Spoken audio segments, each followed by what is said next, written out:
القرص طرية بطريقة سهلة جدا وبسيطة. يلا بينا نقول المقادير. معايا 4 كوبايات دقيق منخولين كويس جدا، عليهم معلقة كبيرة سكر، معلقة صغيرة بيكنج باودر، وكيس خميرة فورية، ورشة ملح.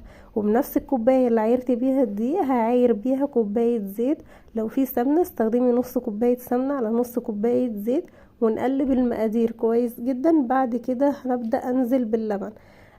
استخدمت هنا كوبايتين لبن، وكنت محتاجة عليهم شوية دقيق بس للأسف ما كانش عندي، وكملت على كده. وبعد ما عجنت العجينة سبتها تخمر نص ساعة،